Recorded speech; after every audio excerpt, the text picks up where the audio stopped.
जय हिंद साथियों, मैं अनूप आपके अपने YouTube चैनल जय काव्य अकादमी पे आपका स्वागत करता हूं। जैसा कि मित्र हम लोग बेहतरीन मनोविज्ञान के सेशन के तहत निरंतर चलते चले आ रहे हैं, उसी क्रम में आज मैं फिर आप लोगों के सामने उपस्थित हुआ हूं। तो आइए आज हम लोग क्रियात्मक शोध एवं शैक्षिक नवाचार के टॉपिक को देख रहे थे, जो कि एग्जाम के दृष्टि से बहुत ही महत्वपूर्ण हो जाता है। तो उसमें कुछ टॉपिकों को हमने चर्चा कर लिया था। हमको चर्चा करनी थी क्रियात्मक शोध के उद्देश्य, अर्थात क्रियात्मक शोध के उद्देश्य क्या क्या हो सकते हैं और क्यों क्यों होते हैं और क्यों आवश्यक है। तो इसमें आइए हम लोग देखते हैं आज आपका क्या है टॉपिक। क्रियात्मक शोध एवं शैक्षिक नवाचार। ठीक है मित्र, अब क्रियात्मक शोध एवं शैक्षिक नवाचार में हम लोग क्रियात्मक शोध पर चल रहे थे। तो क्रियात्मक शोध में क्या था कि क्रियात्मक शोध के उद्देश्य क्या क्या हैं। किसके? क्रियात्मक शोध के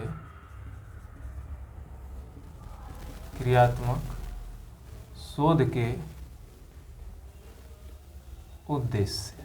ठीक है मित्र, इसमें एक एक पॉइंट हम लोग क्या करेंगे, देखेंगे कि क्रियात्मक शोध का उद्देश्य क्या होता है। यह महत्वपूर्ण क्यों हो जाता है? क्योंकि जो भी बालक क्रिया करते हैं उनके बारे में अगर हम लोग जाने ना, शोध करके जो क्रियाएं की जाती हैं और उन क्रियाओं का प्रतिपुष्टि किया जाता है, तो इसीलिए क्या होता है, क्रियात्मक शोध आवश्यक हो जाता है। ठीक, आइए इसमें देखते हैं क्रियात्मक शोध के उद्देश्य में।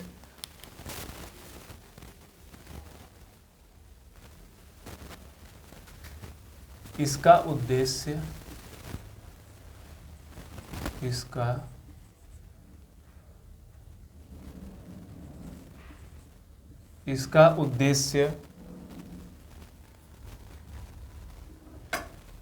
उद्देश्य विद्यालय एवं शिक्षा प्रणाली में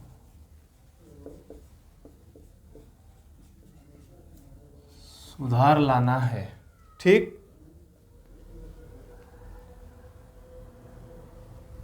या शिक्षा प्रणाली में सुधार लाना है या कक्षा प्रणाली में सुधार लाना है। ठीक है, दूसरा क्या हो जाता है,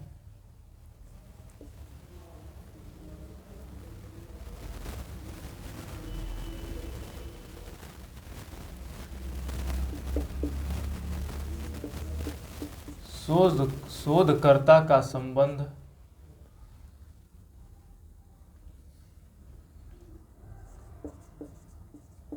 समस्या से प्रत्यक्ष संबंध होता है।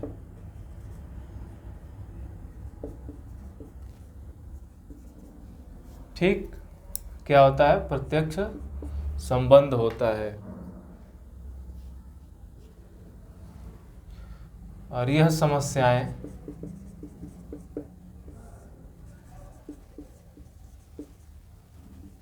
अनुभवजन्य होती हैं।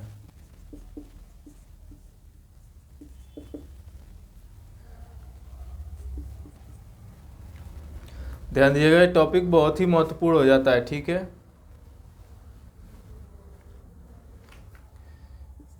इसकी रूपरेखा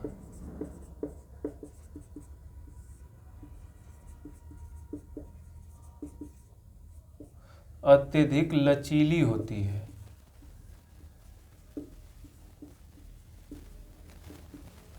इसमें प्रशिक्षण की ज्यादा आवश्यकता नहीं होती।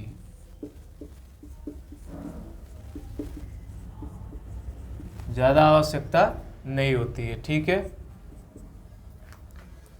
आगे चलते हैं।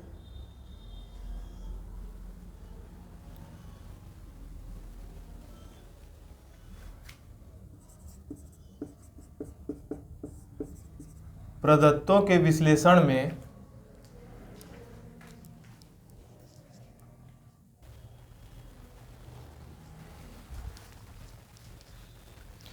तो इसमें क्या होता है मित्र, प्रदत्तों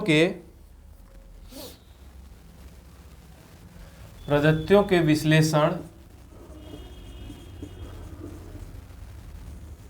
एवं सरल सांख्यिकी का प्रयोग होता है।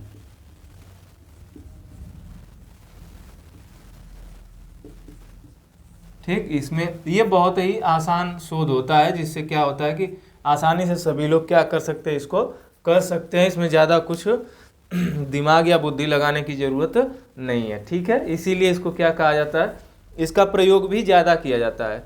ठीक है, और देखिए कार्यक्षेत्र की समस्या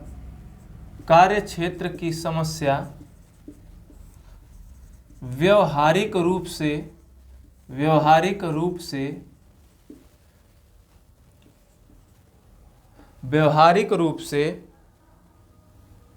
समाधान किया जाता है। व्यवहारिक रूप से मित्र समाधान किया जाता है।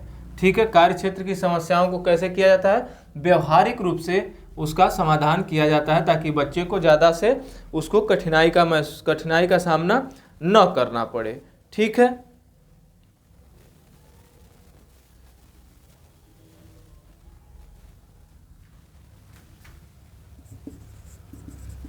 क्रियात्मक शोध का क्षेत्र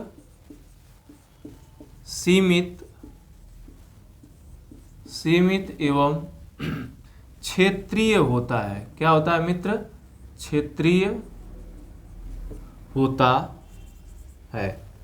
ठीक, दूसरी बात मैं इसी में लिख दे रहा हूं कि इसमें समय भी कम लगता है, इसमें समय कम लगता है, अर्थात यह समय की बचत करता है और क्रियात्मक और बच्चों के शिक्षा के दृष्टि से या उनको सिखाने के दृष्टि से हम शोध भी कर लेते हैं कि वो कितना सीखे, किस प्रकार से सीखे। ठीक है, आगे इसमें है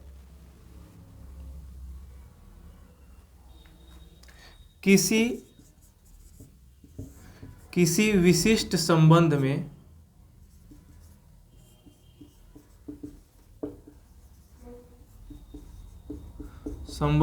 समस्या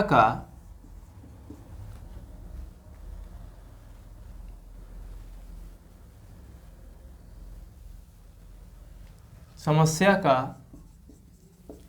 निदान एवं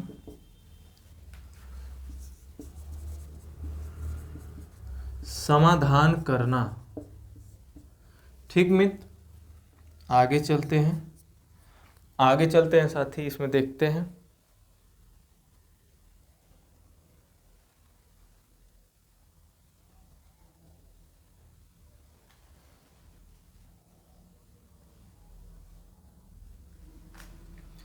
यह प्रक्रिया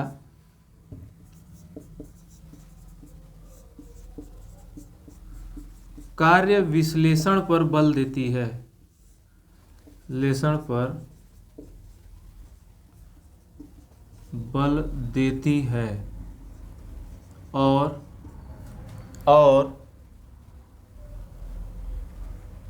और व्यावसायिक प्रकार्यता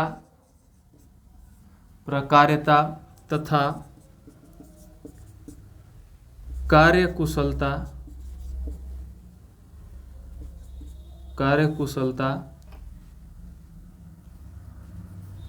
में सुधार लाना है।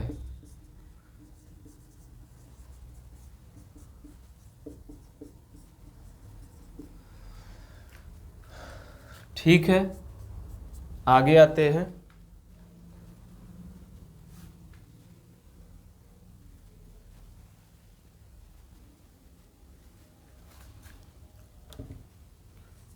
अनुसंधान निष्कर्ष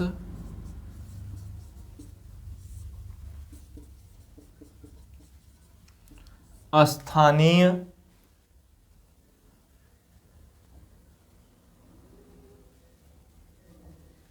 स्थानीय परिवेश में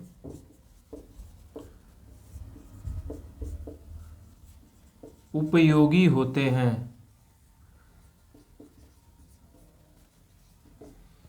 ठीक, देख लेते हैं। इसका उद्देश्य विद्यालय एवं शिक्षा प्रणाली में सुधार लाना है। अर्थात शिक्षा या कक्षा प्रणाली में कह सकते हैं, शिक्षा के दौरान कक्षा प्रणाली में सुधार लाना है। शिक्षा के दौरान लिख लीजिए, शिक्षा के दौरान कक्षा, ठीक है, कक्षा प्रणाली में सुधार लाना होता है। ठीक है, क्योंकि इसके जैसे क्या होगा कि कक्षाएं कैसे संचालित हो रही है उसमें सुधार किया जा सके, उसको और बेहतर बना सके। शोधकर्ता का समस्या से प्रत्यक्ष संबंध होता है। जब समस्या प्रत्यक्ष होती है तो वहाँ पे शोध संभव हो पाता है। समस्याएं अनुभवजन्य होती हैं, अर्थात अनुभव पर आधारित क्या होती हैं, जो समस्याएं उत्पन्न होती हैं उसमें क्रियात्मक शोध का प्रयोग किया जाता है। इसकी रूपरेखा अत्यधिक लचीली होती है, इसमें बदलाव कर सकते हैं, इधर उधर से किसी तरह से उन तथ्यों को इकट्ठा कर सकते हैं या उसमें संशोधन कर सकते हैं। ठीक है, इसमें प्रशिक्षण की ज़्यादा आवश्यकता नहीं होती, किसी को प्रशिक्षित करने की आवश्यकता नहीं होती, क्योंकि क्रियात्मक शोध जो है वह व्यवहारिक शोध के ऊपर काम करता है। प्रदत्तों के विश्लेषण एवं सरल सांख्यिकी का प्रयोग, इसका विश्लेषण करके सरल मानदंडों द्वारा उसको जानने का प्रयास किया जाता है। कार्य क्षेत्र की समस्या व्यवहारिक रूप से समाधान किया जाता है। देखिए, कार्य क्षेत्र की जो समस्याएं होती हैं वह व्यवहारिक रूप में, मतलब दैनिक जीवन में उपयोग किए जाने के तरीकों से क्या किया जाता है, समस्या का समाधान किया जाता है। क्रियात्मक शोध क्षेत्र सीमित होता है, बिल्कुल क्षेत्रीय होता है, बिल्कुल, क्योंकि व्यवहारिक चीज़ों पर ध्यान देता है। इसमें समय भी कम लगता है, सत्य है। किसी विशिष्ट संबंध में समस्या का निदान एवं समाधान करना, कोई ऐसी विशेष स्थिति आ गई तो संबंध ना लिख के इसको ज़्यादा बेहतर रहेगा, किसी विशेष संदर्भ में। ठीक है ना, किसमें, किसी विशेष संदर्भ में समस्या का निदान एवं समाधान करना होता है। यह प्रक्रिया कार्य विश्लेषण पर बल देती है और व्यावसायिक प्रकार्यता एवं कार्य कुशलता में सुधार लाती है। अनुसंधान निष्कर्ष स्थानीय परिवेश में भी उपयोगी होते हैं। जो भी निष्कर्ष निकलता है वह स्थानीय परिवेश के लिए भी क्या होते हैं, उपयोगी होते हैं। ठीक है साथी, इसमें कोई दिक्कत आपको नहीं हुई होगी। अब क्रियात्मक शोध की प्रक्रिया देख लेते हैं। क्या देख लेते हैं, क्रियात्मक शोध की प्रक्रिया। क्रियात्मक शोध की प्रक्रिया, ठीक है। क्रियात्मक शोध की प्रक्रिया में क्या होता है, ध्यान दीजिएगा। पहला जो होता है, इसका पहला चरण होता है समस्या समाधान। ध्यान दीजिएगा, समस्या समाधान। दूसरा चरण क्या है, तो समस्या चयन के कारण। नहीं, रुकिए, समस्या समाधान नहीं होता है, समस्या चयन होता है ना, समस्या चयन होता है। क्या करना, समस्या का चयन करना। ठीक, दूसरा होता है समस्या चयन के कारण, मतलब किस वजह से आपने समस्या का चयन किया, तो समस्या चयन का कारण। ओके, अगला होता है क्या, क्रियात्मक परिकल्पना। क्रियात्मक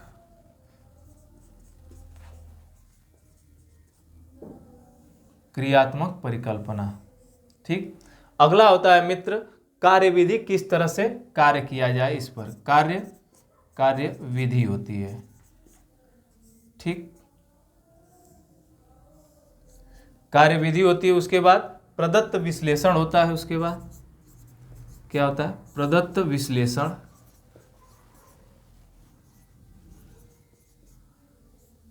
ठीक है साथी, दिख रहा है कि नहीं दिख रहा है। और अंतिम चरण होता है क्या, निष्कर्ष होता है। ध्यान से देखिएगा, ये पहला, ये दूसरा चरण, ये तीसरा चरण, यह चौथा और यह पांचवा और ये रहा आपका छठवां चरण। ठीक है, इसी क्रम में क्या होता है, यह क्रियात्मक शोध की प्रक्रिया चलती है। तो जैसे कि इसमें आता है समस्या समाधान का चयन। ध्यान से देखिएगा,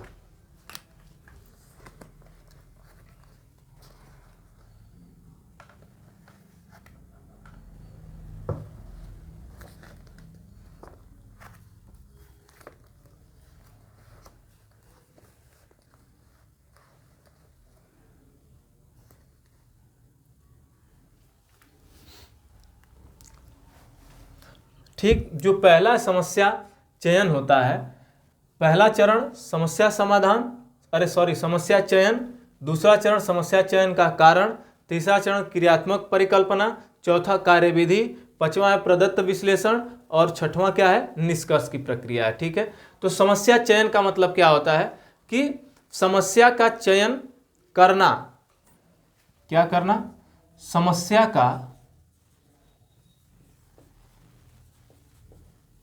चयन करना। और क्यों करना बताइए, क्योंकि संपूर्ण शोध प्रक्रिया, क्योंकि संपूर्ण शोध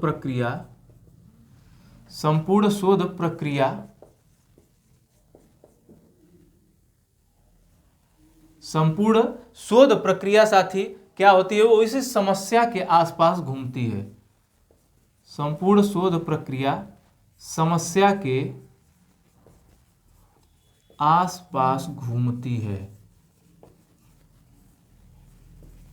जैसे किसी समस्या का आप जब समाधान करेंगे, ठीक है,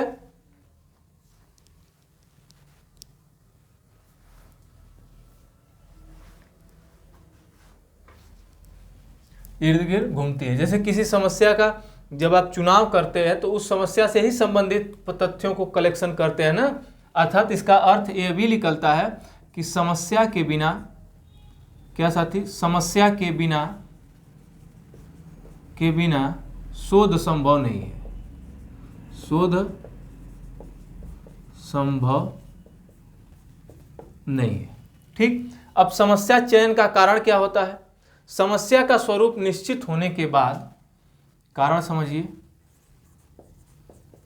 समस्या का स्वरूप निश्चित होने के बाद, ठीक है, क्या, समस्या का स्वरूप जब निश्चित हो जाता है तो शोधकर्ता उनके कार्यों का विश्लेषण आसानी से कर लेता है। तो शोधकर्ता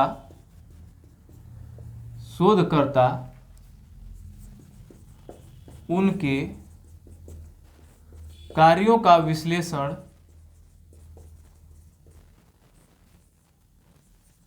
आसानी पूर्वक कर लेता है, आसानी पूर्वक कर लेता है। ठीक है, क्लियर है साथी। समस्या चयन का कारण क्या होता है, क्योंकि जब समस्या का स्वरूप निश्चित हो जाता है तो उस समस्या से संबंधित सारे तथ्यों को क्या करता है, वह जो समस्या समाधान करने वाला या क्रियात्मक शोध करने वाला जो व्यक्ति होता है उसको आसानी से समझते हुए क्या करता है, उसका विश्लेषण करने में उसको आसानी होती है। ठीक है, क्रियात्मक परिकल्पना क्या होती है, तो क्रियात्मक परिकल्पना होती है कि समस्या से संभावित समाधान दिए जाते हैं। इसमें क्या होता है, समस्या के संभावित समाधान, ध्यान दीजिएगा, संभावित समाधान दिए जाते हैं। क्या किए जाते हैं साथी, संभावित समाधान दिए जाते हैं। उन्हें क्या कहते हैं, परिचालन कहते हैं, परिकल्पना कहते हैं। क्या कहते हैं, परिकल्पना कहते हैं। उन्हें परिकल्पना कहते हैं, परिकल्पना कहते हैं। क्लियर है इतना।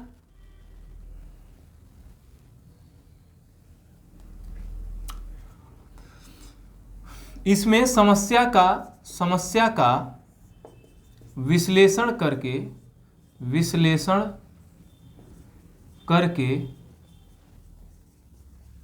विभिन्न प्रकार के सुधार किए जाते हैं, विभिन्न प्रकार से सुधार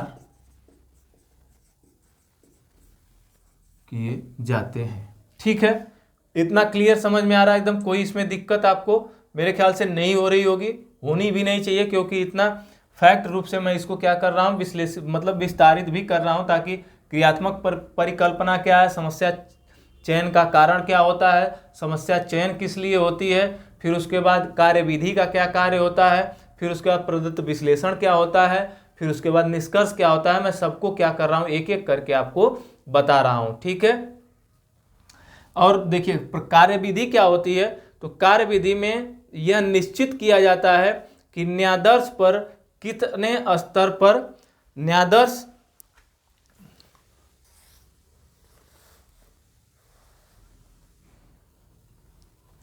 न्यायादर्श कितना बड़ा और किस स्तर पर लिया जाए ताकि निश्चित किया जाता है, ठीक है। क्या किया जाता है, न्यायादर्श कितना बढ़ा,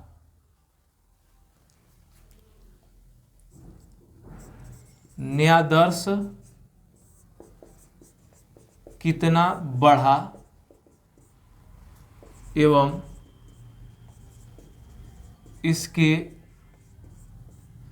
इसके क्या किया जाता है, इसके स्तर के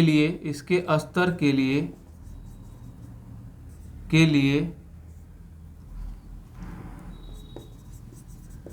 लिया जाता है। अर्थात समझिए, इस चीज को नहीं समझ रहे होंगे कि जो भी अभी तक समस्याओं से संबंधित कार्यविधियां संपन्न हुई हैं, समस्याओं से संबंधित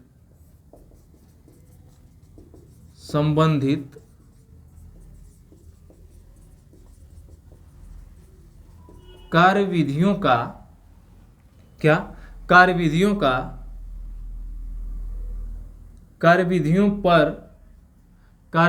पर किया गया विस्तारित विश्लेषण होता है। क्लियर है मित्र। आगे आते हैं, प्रदत्त विश्लेषण क्या होता है, ध्यान दीजिएगा। प्रदत्त विश्लेषण क्या करता है, तो इस चरण में क्या होता है,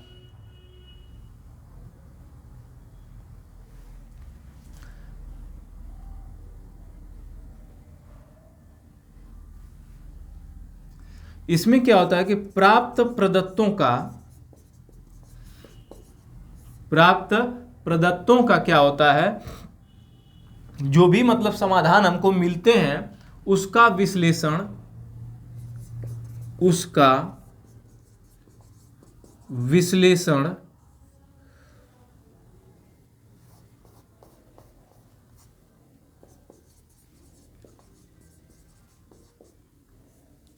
क्या मित्र, प्राप्त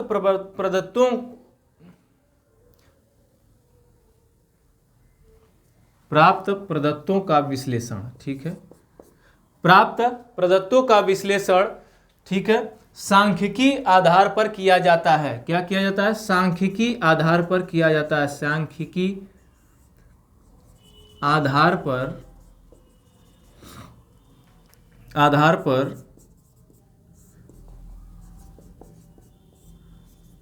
किया जाता है। जैसे एग्जाम्पल में देख लीजिए क्या होता है, जैसे क्या होता है, जैसे प्रतिशत ग्राफ इत्यादि प्रक्रियाओं का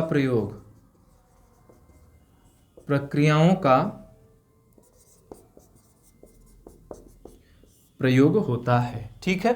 अब आखिरी चरण जो है इसका, यह क्या है, निष्कर्ष है साथी। क्या है, क्लियर तो दिख रहा है ना, कोई दिक्कत नहीं हो रही है इसमें देखने में।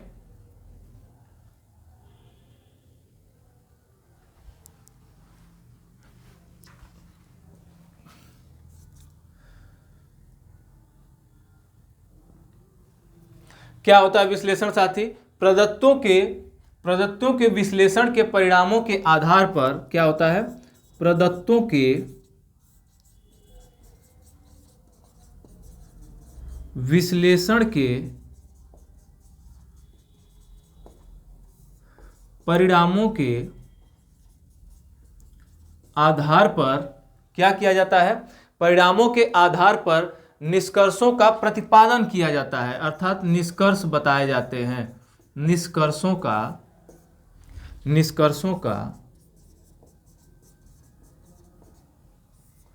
प्रतिपादन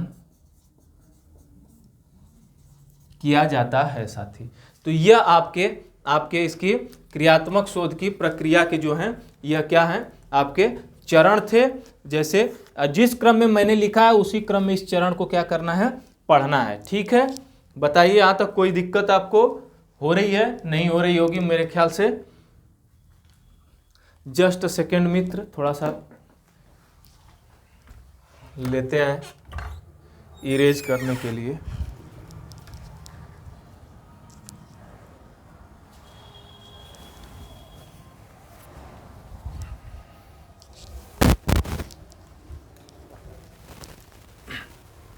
यह एक इतना इम्पोर्टेंट टॉपिक हो जाता है ना कि इससे क्या होता है कि सीटेट के एग्जामों में ना कई पेडागोजी के क्वेश्चंस बन जाते हैं क्रियात्मक शोध एवं शैक्षिक नवाचार से। ये बहुत ही इंपॉर्टेंट टॉपिक है ना। इसमें क्या होता है कि बच्चे ज़्यादा फोकस भी नहीं करते, ज़्यादातर बच्चे फोकस करते हैं अधिगम पे, यही सब। ठीक है, मिटा दें इसको, तो ये तो हो ही गया होगा। तो आइए आगे देखते हैं, इसमें आगे देखते हैं क्या है। तो आगे जो है इसमें अभी क्रियात्मक शोध की प्रक्रिया हमने देखा। ठीक है, तो क्रियात्मक शोध की प्रक्रिया में जो जो चीज़ें थी मैंने बताया आपको। उसमें क्या था, समस्या का पहले चयन करना था पहला चरण में। ऐसे भी पूछ सकता है, ठीक है, कि क्रियात्मक शोध की प्रक्रिया का चौथा चरण क्या है। तो ऐसे भी आपको चौथा चरण क्या मिल जाएगा, कार्यविधि मिल जाएगी, जिसमें आपको कोई दिक्कत नहीं होगी बताने में। बताइए कोई समस्या होगी बताने में? आगे चलते हैं, क्रियात्मक शोध के क्षेत्र। क्या साथी, क्रियात्मक शोध के क्षेत्र हमको पढ़ना है। क्रियात्मक शोध के क्षेत्र। कट तो नहीं रहा ना? रुक जाइए, आज एडिटर साहब नहीं है ना तो दिक्कत हो रही है, बार बार देखना पड़ रहा है कहीं कट तो नहीं रहा। चलिए आते देखते हैं क्रियात्मक शोध के क्षेत्र में क्या होता है। तो क्रियात्मक शोध के क्षेत्र में पहला क्षेत्र है कौन सा मित्र, ध्यान दीजिएगा।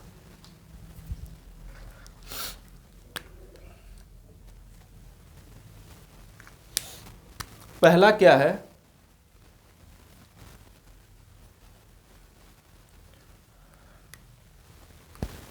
शिक्षण अधिगम संबंधी समस्याएं। क्या साथी, शिक्षण अधिगम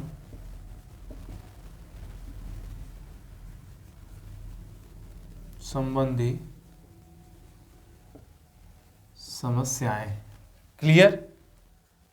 अब इसमें भी यहीं पे क्या करते हैं, पॉइंट जो है इनके मुख्य वो देख ही लेते हैं कि इसमें क्या क्या समस्याएं आती हैं, और वैसे ही एक एक करके हम लोग कैटेगराइज करते हुए चलेंगे। ठीक है, ध्यान से देखिएगा।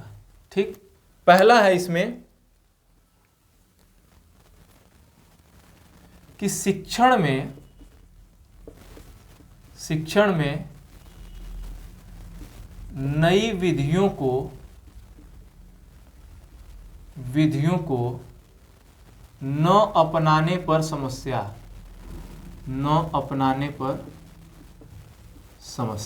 ठीक, समझ रहे हैं कि नहीं? शिक्षण में हमेशा क्या करना चाहिए, नई विधियों को अपनाते रहना चाहिए, ताकि बच्चों को क्या हो और रोचकता उनकी बढ़ती जाए। शुद्ध उच्चारण से संबंधित समस्या,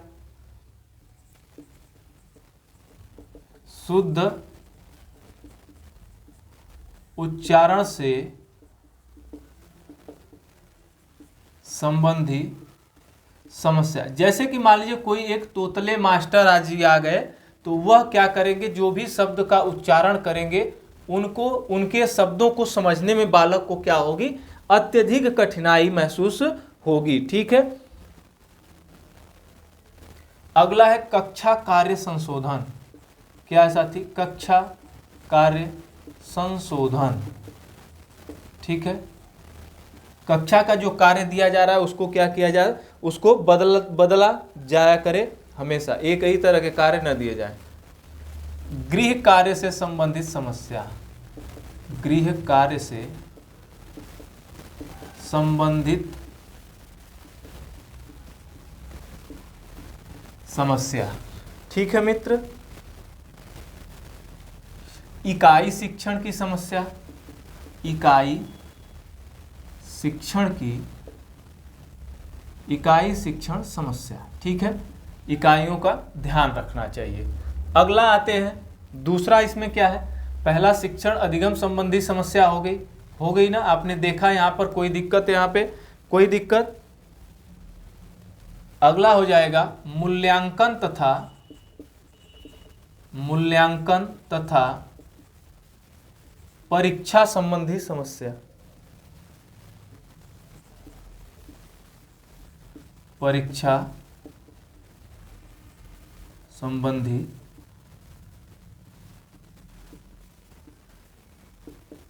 समस्या। बहुत बच्चे कहते हैं कि सर आप बहुत धीरे धीरे इसमें लिखते हैं, तो धीरे धीरे नहीं लिखेंगे, स्पीड पकड़ लेंगे तो आप समझ नहीं पाएंगे चीज़ों को। इसमें क्या होता है, सतत और व्यापक मूल्यांकन, जो हम लोग पढ़ चुके हैं पीछे। सतत और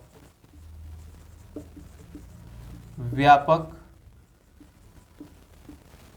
मूल्यांकन का प्रयोग न कर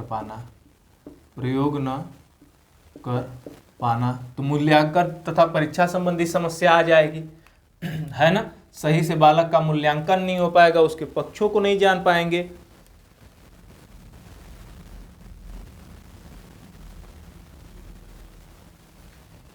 ठीक है। इकाई मूल्यांकन, क्या, इकाई मूल्यांकन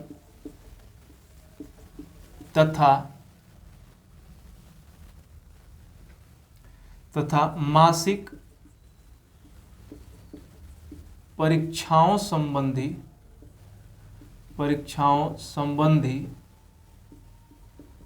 समस्या। परीक्षाओं संबंधी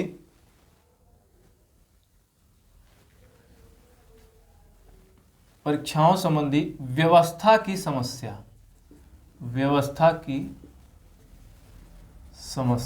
क्योंकि आप लोग जानते हैं कि जो भी आपकी परीक्षाएं आयोजित की जानी चाहिए, बिल्कुल शांत माहौल होना चाहिए, आसपास पड़ोस में शोर शराबा न हो, जिससे बालक आसानी से क्या करे, उसमें कंसंट्रेट करके अपनी परीक्षाओं को संपन्न कर सके। ठीक है। अगला है परीक्षा में विश्वसनीयता एवं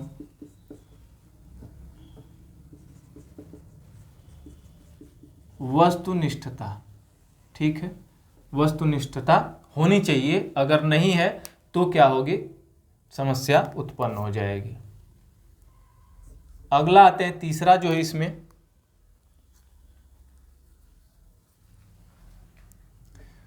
पाठ्य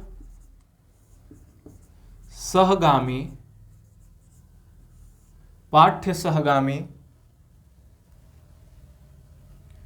गतिविधि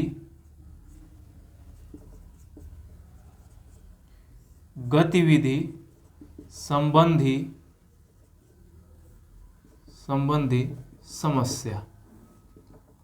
ठीक है मित्र, इसमें क्या है, पहला देखिएगा, ध्यान से देखिएगा मित्र।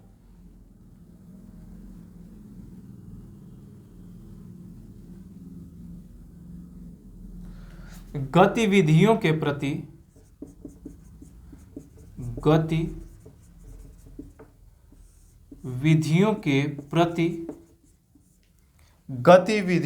प्रति विद्यार्थी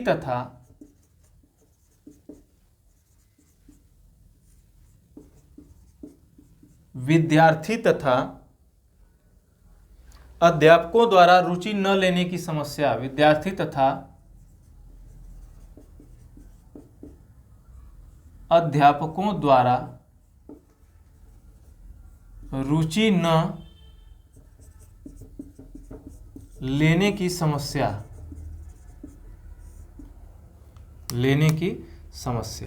ठीक है। अगला देखिए मित्र, सांस्कृतिक गतिविधियों का आयोजन। क्या साथी, सांस्कृतिक गतिविधियों का आयोजन होना चाहिए। ठीक, समझते हैं, समझते हुए चलिएगा। ठीक है, समाजोपयोगी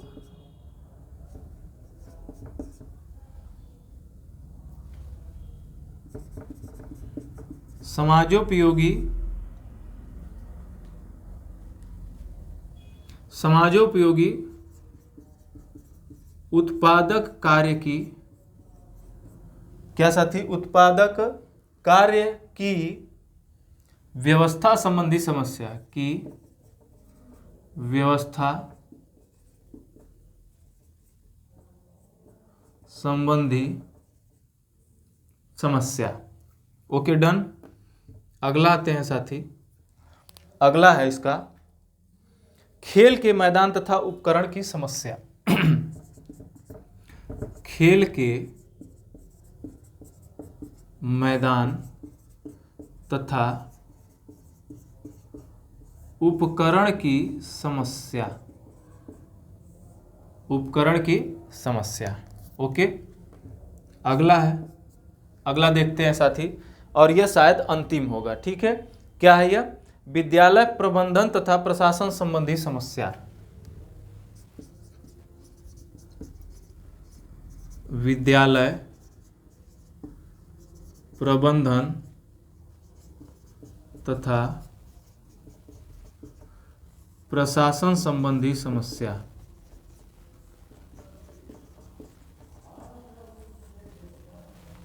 ठीक, इसमें ध्यान से देखिएगा क्या क्या चीजें आती हैं। जैसे विद्यालयों में शिक्षकों की कमी। क्या है? विद्यालयों में शिक्षकों की कमी। दूसरा हो जाएगा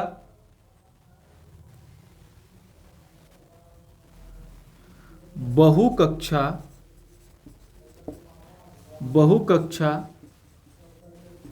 शिक्षण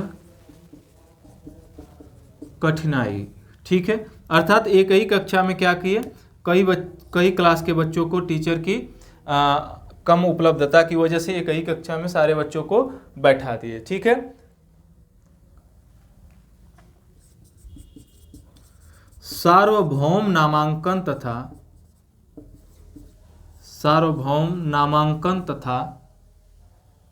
उपलब्धि। सार्वभौम नामांकन तथा क्या?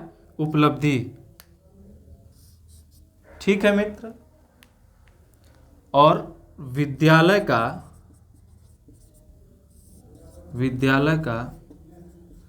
सुंदरीकरण। मैं तो मानता हूं कि यह चीज तो बहुत ही आवश्यक होनी चाहिए, क्योंकि बच्चों जो है ना कि क्या करते हैं कि जो विद्यालय का साफ सुथरा वातावरण, अगर खेल खिलौने दीवारों पे अंकित किए गए हैं, चित्र अंकित किए गए हैं, कुछ नए चीज़ों के चित्र अंकित किए गए हैं, जैसे कि रोबोट हो गया, ठीक है, कार्टून टाइप का हो गया, तो उससे बच्चे क्या होते हैं कि आकर्षित होते हैं शिक्षा के क्षेत्र में या उस विद्यालय से जुड़ने के लिए। ठीक है ना, और बच्चों में रुचि लगती है, रुचि आती है कि वो क्या करते हैं, उस विद्यालय में जाना पसंद करते हैं। ठीक है, इसलिए विद्यालय से विमुख नहीं होते। तो यह एक प्रक्रिया है, बेहतरीन तरीके से क्या करते हैं उसको समझाने के लिए। ठीक,